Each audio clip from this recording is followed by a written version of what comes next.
आता आपल्याला बघायचं आहे इंडियन कॉन्ट्रॅक्ट ॲक्ट 1872. आता या इंडियन कॉन्ट्रॅक्ट ॲक्ट 1872 हा जो कायदा आहे हा तुम्हाला मी कालच बोलली होती की हा कायदा पहिले खूप मोठा होता आणि याच्यामध्ये काय काय इन्क्लूड होतं. सेल ऑफ गुड्स ॲक्ट सुद्धा इन्क्लूड होता आणि पार्टनरशिप ॲक्ट सुद्धा इन्क्लूड होता. पण जेव्हा हळूहळू बिझनेस नीड्स वाढायला लागल्या, बिझनेसमध्ये वेगवेगळे बदल घडायला लागले, तेव्हा आपल्याला या कायद्यामध्ये बदल करण्याची गरज पडली आणि मग आपण त्याला काय केलं, वेगळा केलं. इंडियन कॉन्ट्रॅक्ट ॲक्ट 1872 हा वेगळा केला. त्याच्यानंतर कोणता, सेल ऑफ गुड्स ॲक्ट 1930 वेगळा केला आणि पार्टनरशिप ॲक्ट 1932 याला पण आपण वेगळं केलं. आपला जो इंडियन कॉन्ट्रॅक्ट ॲक्ट हा कोणता आहे, कसा आहे, based on English common laws, म्हणजे ब्रिटिशांचे जे लॉ होते ना त्याच्यावर बेस होता. पण मग नंतर आपण काय केलं, changes according to Hindu personal law and Muslim personal law. कारण आपल्याकडे हिंदू आणि मुस्लिम कम्युनिटी ही सर्वात जास्त होती आणि मग या कम्युनिटीजचे प्रत्येक कम्युनिटीचे नियम काय होते, वेगवेगळे होते. म्हणजे तो ब्रिटिश लॉ होता, तो कुठे ब्रिटिश लॉ आणि कुठे हिंदू लॉ आहे की नाही, कुठे हिंदू लोकांची पर्सनल लाईफ आणि कुठे तो आपला ब्रिटिश लॉ. आणि म्हणून हिंदू पर्सनल लॉ आणि मुस्लिम पर्सनल लॉच्या अकॉर्डिंग आपण इंडियन कॉन्ट्रॅक्ट ॲक्ट काय केला, वेगळा केला. कधी केला, ऑन 1 सप्टेंबर 1872. 1 सप्टेंबरला आपण काय केलं, वेगळं अस्तित्व दिलं आणि मग त्या दिवसापासून आपण इंडियन कॉन्ट्रॅक्ट ॲक्ट शिकतो. ओके, मग आपल्याला यात महत्वाचं काय बघा, law revolves around rights and liabilities. आपला जो लॉ आहे ना, लॉ तो कशाच्या आजूबाजूला फिरतो, राईट्स आणि लायबिलिटीजच्या आजूबाजूला फिरतो. राईट्स आणि लायबिलिटीज. पण मग राईट कोणाचे, आपलेच, पण कसे, एक आहे ह्युमन राईट. ह्युमन राईट म्हणजे काय, मानवी कायदा, मानवतेचा कायदा. तर मला एक सांगा, मानवता जेव्हा म्हणतो आपण, मानवता ही कोणत्याही कायद्याच्या सुद्धा काय आहे, वर आहे की नाही.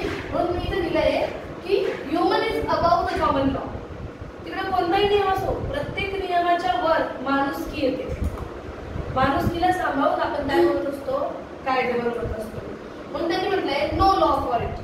ह्युमन राईट्स काय असले पाहिजे, काय नाही असले पाहिजे यासाठी वेगळा कोणताही प्रकारचा कायदा नाही. We have national human rights commission and state human right commission for decision of human rights. मानवाचे हक्क काय असले पाहिजे, मानवाच्या कॉमन हक्कांपासून आपण त्याला डिप्राईव्ह करत नाही ना. डिप्राईव्ह म्हणजे काय, वंचित राखणे. डिप्राईव्ह म्हणजे वंचित राखणे. आपण लोकांना त्यांच्या हक्कांपासून वंचित तर राखत नाही ना, याचा आपल्याकडे टोटल काय म्हणता येईल, त्याच्यावर रूल्स अँड रेग्युलेशन्स करणारे आपल्याकडे 2 कमिशन आहेत. एक आहे नॅशनल ह्युमन राईट कमिशन आणि दुसरं आहे स्टेट ह्युमन राईट कमिशन. आणि म्हणून मी इथं म्हटलंय human is above common law. कोणत्याही प्रकारचा कायदा असो त्याच्यावर आपल्याकडे काय, माणुसकी आहे आणि माणुसकीला सोडून कोणत्याही कायद्यामध्ये निर्णय दिला जात नाही. मग आपल्याकडे सेकंड राईट कोणते, constitutional right. Constitution drawn by Babasaheb Ambedkar and all others आहे की नाही. त्या ज्या कॉन्स्टिट्यूशन मध्ये दिलेले राईट्स आहेत त्यांना तुम्ही काय म्हणतात, constitutional right. And this is available to all citizens as per constitution. आपल्या संविधानात दिलेले सगळे कायदे आपल्याला काय, सगळे हक्क आपल्याला मिळतात. आपल्याला म्हणजे कोणाला, citizens of the India. Basic rights are also called as fundamental rights. की आपल्याकडे बेसिक राईट्स कोणते, डेमोक्रेटिक कंट्री आपली इंडिया आहे की नाही. आपण 11वीला एक लेसन शिकलो होतो, कोणी होता, आय थिंक आपण भीमराव आंबेडकरांवरच होता, की त्यांनी आपल्याला काही पिलर्स ऑफ डेमोक्रेसी सांगितले होते. आठवतं का पिलर्स ऑफ डेमोक्रेसी? त्याच्यामधला एक पिलर काय होता, लिबर्टी, फ्रीडम. आपल्या इंडियामध्ये प्रत्येकाला स्वतःचं मत व्यक्त करण्याचं फ्रीडम आहे. This is our fundamental right, basic right. Okay, म्हणजे आपल्याला जे वाटेल ते आपण बोलू शकतो, आपल्याला जे वाटेल ते आपण करू शकतो, फक्त कायद्याचं उल्लंघन करायचं नाहीये. ओके, आणि म्हणून त्यांनी ते काय म्हटलंय, पण आपल्या फंडामेंटल राईट्स वर जर का किसीने उंगली उठाई. याचं एक बेस्ट एक्झाम्पल आता तो नवीन मूवी आला ताली है ना, सुष्मिता सेनचा. अबाउट कोण बरं, कशाबद्दल होता तो, तृतीयपंथी लोकांबद्दल होता है की नाही. आणि ताली TAALY हा जो ताली मूवी आहे याच्यामध्ये तिने काय केलंय रे, तर तिने तृतीयपंथी लोकांना लिंक, जसं आपण म्हणतो ना मेल फिमेल, मग आदर का नको तिथे, आदर पण असला पाहिजे, तृतीयपंथी सुद्धा तिथे असला पाहिजे. त्याच्यासाठी तिने काय केलं होतं बरं, even if government or government organization violates any rights, remedies are available to citizens by making written petition in high court. तिने काय टाकलं होतं, हायकोर्ट मध्ये पिटिशन टाकलं होतं. का तर आम्हाला काय हवे, कॉमन राईट्स हवे आहेत. कारण हे जे तृतीयपंथी लोक आहेत, जसं आपण त्याला आपण हिजडा म्हणतो, यांना जन्माला दाखला नाही, मृत्यूला दाखला नाही, जन्माला आले काय आणि गेले काय, हे मेले तरी पण यांचा कोणत्याही प्रकारचा मृत्यूचा दाखला वगैरे किंवा मृत्यूची नोंद केली जात नव्हती. आणि तसं नव्हतं म्हटलं त्यांना वोटिंगचे सुद्धा राईट नव्हते. वोटिंगचे राईट नाही म्हटल्यावर त्यांना अडॉप्शनचे राईट्स नाही, अडॉप्शनचे राईट नाही, म्हणजे नॉर्मल सिटीजन जो मेल आणि फिमेलचे राईट असतात ते त्यांना मिळत नव्हते. आणि म्हणून तिने काय केलं, पिटिशन टाकलं. कुठे, हायकोर्टमध्ये. म्हणजे जर का गव्हर्नमेंट कडनं जरी आपल्याबद्दल काही नाइंसाफी झाली आहे, गव्हर्नमेंटने आपल्या हक्कांचं व्हायोलेशन केलं आहे, तर आपण पिटिशन टाकू शकतो for our fundamental rights like constitutional rights. आणि मग आहे आपल्याकडे कोणते राईट्स, कॉन्ट्रॅक्च्युअल राईट्स. म्हणजे काय, तुम्ही माझ्या क्लासला आले, मी तुमची फीस ठरवली आणि आपण कॉन्ट्रॅक्ट केलं, म्हणजे तुम्ही माझा ऍप्लिकेशन फॉर्म भरला. आता ऍप्लिकेशन फॉर्म भरल्यावर तुम्ही मला फी दिली, मी म्हटलं आता मी नाही शिकवणार तुम्हाला, माझी इच्छा नाही, मूड नाही माझा, चालेल का? तसं तुमच्याकडनं फी घेण्याचा मला हक्क आहे, सेम तसाच तुम्हाला शिकवण्यासाठी माझी काय आहे, ऑब्लिगेशन आहे. So right and obligations created voluntarily, स्वेच्छेने. माझी इच्छा होती तुम्हाला शिकवायची, तुमच्याकडनं पैसे घ्यायचे, म्हणून तुमच्याकडनं ऍप्लिकेशन फॉर्म करून घेतला होता. मी फॉर्म दिला, तुम्ही त्याच्यावर सही केली, दोघंही काय होतो, ऍग्री होतो. आणि दोघेही ऍग्री आहात तर त्याला काय म्हणतात तुम्ही, कॉन्ट्रॅक्ट. तुम्ही कॉन्ट्रॅक्ट केलं आणि कॉन्ट्रॅक्टने जे तुम्ही हक्क मिळवले, ज्या जबाबदाऱ्या मिळवल्या, त्या कोणत्या, कॉन्ट्रॅक्च्युअल राईट्स. की बाय कॉन्ट्रॅक्ट तुम्ही राईट क्रिएट केला. जसं आपण जॉबला गेलो समजा, ओके, आता मी गेली जॉबला आणि माझी वेदिका आली, वेदिका येणार होती, पोटात होती माझ्या, तर मला काय मिळणार आहे, मॅटर्निटी लिव्ह मिळणार आहे. ती पण कशी, भले मी कामाला गेले तरी सुद्धा मला पैसे मिळणार आहेत फॉर 3 months. हा माझा हक्क आहे. मी कॉन्ट्रॅक्ट साईन केलं त्याच्यासोबत, सो मला 3 महिन्याची सुट्टी मिळणं हा माझा हक्क आहे. आणि त्या 3 महिन्यांचा पगार त्यांनी मला देणं हा त्यांची जबाबदारी आहे. कारण आमच्यामध्ये काय झालं होतं, कॉन्ट्रॅक्ट झालं. याला म्हणतात कॉन्ट्रॅक्च्युअल राईट्स. की तुम्ही कॉन्ट्रॅक्ट केलं तर याचे हक्क तुम्हाला मिळतात. आलं का लक्षात? मग केव्हाचं कॉन्ट्रॅक्ट बघतोय, मला कॉन्ट्रॅक्ट म्हणजे काय, तुमचा फर्स्ट मिनिट बघा, unit number first, essential elements of contract. Contract करताना कोणते घटक महत्वाचे आहेत, प्लस ऑफर अँड एक्सेप्टन्स. ऑफरचे पण प्रकार असतात, ते पण आपल्याला इथे शिकायचे. Elements of contract, offer and acceptance. बघा लॉ तुम्हाला आत्ता पण आहे, इंटरला पण आहे आणि फायनलला पण आहे की नाही. लॉ म्हणजे काय, खूप मोठा वागणपुवा नाहीये, पण तो आपल्याला समजून घ्यावा लागेल. तो नाही समजला तर मग काहीच समजणार नाही. लॉ सारखी बेस्ट हॅपनिंग गोष्ट माझ्या आयुष्यात कधीच झाली नाही आणि ती तुमच्या आयुष्यात पण खूप छान होऊ शकते. फक्त लॉ तुम्हाला समजून घ्यावा लागेल थोडंसं. त्याची लँग्वेज अशी असते उलटी, पण समजून घेतला एकदा की लॉ पण जमतं की. थिअरी येते, थिअरी थोडीशी अभ्यास करून थोडीशी वाचून होते. आता बघा आपल्याच्यात essential contracts of the essential elements of the contract, offer and acceptance. या 3 गोष्टी आपण याच्यामध्ये शिकणार आहोत. इकडे रे थोडा इकडे. मग कॉन्ट्रॅक्ट मध्ये तुम्ही काय काय शिकणार, सगळ्यात पहिले तुम्ही शिकणार एलिमेंट्स ऑफ कॉन्ट्रॅक्ट, की कॉन्ट्रॅक्ट में क्या क्या होता है. दुसरं तुम्ही शिकणार essential of valid contract. Valid म्हणजे एक्सेप्टेड बाय लॉ, लीगल. आणि जे लीगल आहे कॉन्ट्रॅक्टचे, कॉन्ट्रॅक्ट लीगल असण्याचे इसेन्शियल महत्वाचे घटक कोणते ते आपण शिकणार. अँड टाइप्स ऑफ कॉन्ट्रॅक्ट, कराराचे प्रकार. कॉन्ट्रॅक्टचे प्रकार किती असतात ते आपल्याला शिकायचे. मग एलिमेंट्स ऑफ कॉन्ट्रॅक्ट मध्ये कोणते एलिमेंट्स असतात आपल्याकडे, 2. बघा कोणते, ऍग्रीमेंट अँड एन्फोर्सेबिलिटी ऑफ लॉ. लई महत्वाची गोष्ट आहे, ही लक्षात ठेवायची, कधीच विसरायची नाही. अख्खा आपला एवढा पुरा चार्ट बघा ना मी सगळा, ह्याच्यामध्ये ह्या 2 गोष्टी दिल्या आहेत, ऍग्रीमेंट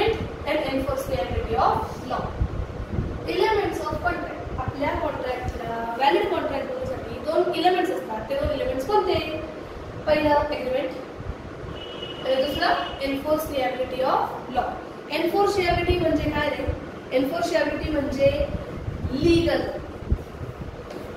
तुम्हाला कायदा परमिशन देतो करा है, बराबर का? अगर तुम्हारा ऑब्जेक्ट कैसा होगा? लीगल होगा. ऑब्जेक्ट म्हणजे हेतू, तुमचा हेतू लीगल आहे, तुमचं कन्सिडरेशन तुम्ही जे समोरच्याला मोबदला देताय तो लीगल आहे, तर कॉन्ट्रॅक्ट कसा असणार आहे रे? एन्फोर्सिएबल बाय लॉ म्हणजे लीगल.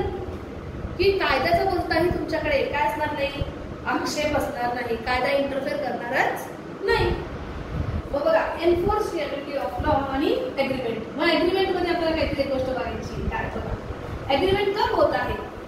कोणीतरी देतं ऑफर, काय करतं कोणतरी ऑफर, आणि मग त्याच्यावर आपल्याला काय मिळतं?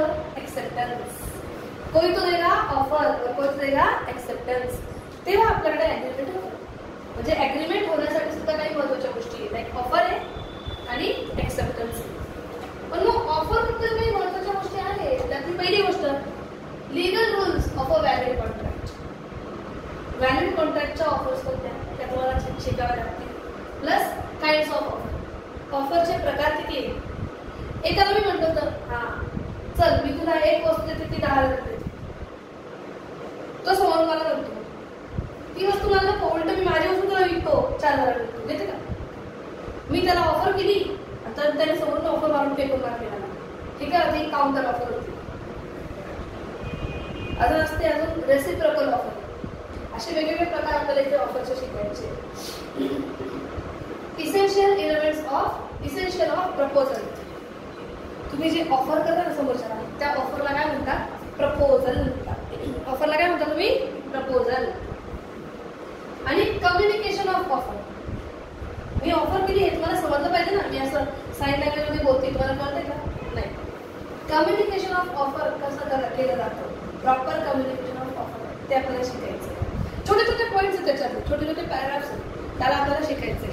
पण तुमचं पीडीएफ मी तुम्हाला द्यायच्या आधी थोडं शॉर्टकट तुम्हाला सांगते. मग आता बघा इथे आणि एक्सेप्टन्स. एक्सेप्टन्स म्हणजे काय? तर legal rules of a valid acceptance. Valid acceptance आहे याचे काही लीगल रूल्स असतात, ते काय? आणि कम्युनिकेशन ऑफ एक्सेप्टन्स. जसं मी तुम्हाला ऑफर देते तो ऑफर देताना मला कम्युनिकेट करावं लागतं. सेम तुम्ही जेव्हा ऍग्री कराल, हो म्हणाल, तेव्हा पण तुम्ही काय कराल? मला कम्युनिकेशन कराल ना, तुम्हाला मान्य की नाही, हो किंवा नाही काहीतरी तुम्ही सांगाल ना मला. मग कम्युनिकेशन ऑफ एक्सेप्टन्स चे पण काही प्रकार असतात, ते आपल्याला शिकायचे. हा असा एक आपला काय येतो कॉन्ट्रॅक्टचा एक ओव्हरऑल सिनॅरिओ आहे. आणि मग आपल्याला कॉन्ट्रॅक्टची डेफिनेशन करायची. तर मी याची डेफिनेशन बघायची होती. What is contract? What is contract? Contract म्हणजे काय? डेफिनेशन दिली बघा आपल्याकडे. Indian contract act 1872. Indian contract act भारतीय करार कायदा 1972 है ना, 1872, 1872. ह्याच्या अकॉर्डिंग बघा डेफिनेशन किती दिली. हे बघा डेफिनेशन तुम्हाला आहे ना लाईन बाय लाईन अशी द्यायची, पण त्या डेफिनेशनला थोडं असं केलं म्हणजे मग लक्षात राहायला, पाठ ठेवायला इझी जातं. कॉन्ट्रॅक्ट म्हणजे काय? Contract is an agreement. Contract is an agreement enforceable by law. असं एग्रीमेंट जे एन्फोर्सिएबल बाय लॉ आहे त्याला तुम्ही काय म्हणता? कॉन्ट्रॅक्ट. हे आता मी म्हटलं होतं इलेमेंट्स ऑफ कॉन्ट्रॅक्ट किती? 2. एग्रीमेंट आणि एन्फोर्सिएबिलिटी ऑफ लॉ. मग काय आहे कॉन्ट्रॅक्ट? कॉन्ट्रॅक्टची डेफिनेशन सेक्शन 2 सबसेक्शन H. वाचताना कसं वाचायचं? Section 2 subsection H. कुणाचा? Of Indian contract act 1872. Indian contract act 1872 च्या नुसार according to this section 2 subsection H मध्ये एग्रीमेंट कॉन्ट्रॅक्टची डेफिनेशन काय दिली बघा त्यांनी? Contract is an agreement enforceable by law. मी 4 वेळेस बोलते म्हणजे तुम्हाला पण बोलायचं का? Contract is an agreement enforceable by law.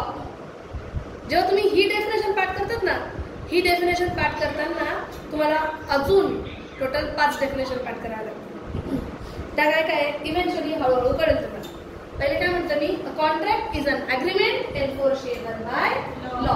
राहील का डेफिनेशन लक्षात? तुम्हाला रिकामी जागा येईल बरं का डेफिनेशन मध्ये, असे पूर्ण एक वाक्य येईल, त्याच्यात एक जागा रिकामी ठेवतील ते, आणि मग त्याचं उत्तर आपल्याला द्यायचं आहे. कारण ऑप्शन होतं शोधून ए का बी का सी असं मोजायचं. Contract is an agreement enforceable by law. मग याचाच अर्थ contract includes two essential elements, only two. Kashmish, an agreement and its enforceability of law. Enforceability by law. An agreement म्हणजे agreement आणि अजून काय, enforceability of law. Enforceability by law. या दोन गोष्टी काय आहेत तुमच्या कॉन्ट्रॅक्ट साठी इसेन्शियल आहे. अगर ये दो चीजें है तो ही कॉन्ट्रॅक्ट है. अगर दोनों में से एक भी गायब है तो कॉन्ट्रॅक्ट नाही है. ते कसं बघूया. आपल्याकडे डेफिनेशन दिली बघा मी कॉन्ट्रॅक्टची, हे लास्टला बघायचं आहे. आपण एक डेफिनेशन दिली बघा, अकॉर्डिंग टू ओलक. ओलकच्या अर्थाने डेफिनेशन काय बघा, ॲग्रीमेंटची, आपल्या कॉन्ट्रॅक्टची. Every agreement and promise enforceable by law is a contract. प्रत्येक ॲग्रीमेंट आणि promise enforceable by law is called as contract. तर पुन्हा अजून एक डेफिनेशन दिली, कोणी दिली बघा बरं, सलमानने दिलेली आहे. त्यांनी काय म्हटलंय, कॉन्ट्रॅक्ट इज अन अग्रीमेंट. पुन्हा तेच, contract is an agreement creating and defining obligations between the parties. Create केलं आहे आणि डिफाइन केलंय काय, ऑब्लिगेशन्स बिटवीन द पार्टीज. जबाबदारी स्पेशली मेन्शन केलंय, पण कॉन्ट्रॅक्ट मध्ये जबाबदारी सोबत आपला हक्कही मिळतात. या दोन्ही डेफिनेशन मध्ये महत्त्वाचं काय, तो म्हणजे ॲग्रीमेंट असलं पाहिजे आणि काय असलं पाहिजे, दुसरी गोष्ट एन्फोर्सेबिलिटी बाय लॉ. कायद्याने ती गोष्ट काय असली पाहिजे, एन्फोर्सेबल असली पाहिजे, घडवता ती आली पाहिजे. कायदा म्हटलं हे घडणार नाही तर विषय संपला, ते कॉन्ट्रॅक्टच नाही. कसं ते सांगेल मी, एन्फोर्सेबिलिटीचा एक्झाम्पल देईल मी तुम्हाला. मग या दोन्ही डेफिनेशन किंवा मग ही एक डेफिनेशन त्याच्यावर काय कळतं ते बघा. From this definition it is clear. या डेफिनेशनवरून एक गोष्ट क्लिअर होते. कोणती गोष्ट क्लिअर होते बघा बरं. From this definition it is clear that agreement and its enforceability, agreement and its enforceability are two essential components. तुम्हाला कॉन्ट्रॅक्ट बनायचं आहे तर कॉन्ट्रॅक्ट मध्ये दोन इसेन्शियल कंपोनेंट्स आहेत. एक काय आहे, ॲग्रीमेंट आहे, आणि दुसरा आहे इट्स एन्फोर्सेबिलिटी. ती गोष्ट कशी एन्फोर्सेबल केली जाते ती सुद्धा महत्वाची आहे. If anyone missing there is no contract there. दोघांपैकी एक जरी गोष्ट गायब असेल तर त्याला कॉन्ट्रॅक्ट म्हटलं जाणार नाही. त्याच्याच बाजूला मी अजून एक डेफिनेशन दिली बघा, एन्फोर्सेबिलिटी बाय लॉ म्हणजे काय रे, मग तिथे बाहेर लिहिले मी, enforceability by law. Agreement to become a contract must give right a legal obligation which means a duly enforceable by law. Legal obligation create झाली पाहिजे, त्यालाच म्हणतात ड्युली एन्फोर्सेबल बाय लॉ. हे तुम्ही ते शेअर्सची आपली डेफिनेशन द्यायची बघा. तर तुम्ही काय म्हणायचे, application money duly received, duly received, legally received. बरोबर जशी येते तशी तशी आले. मग सेम इथेच ड्युली एन्फोर्सेबल, जसं एन्फोर्सेबल करायला हवं तसं एन्फोर्सेबल झालं तुमचं ते ॲग्रीमेंट.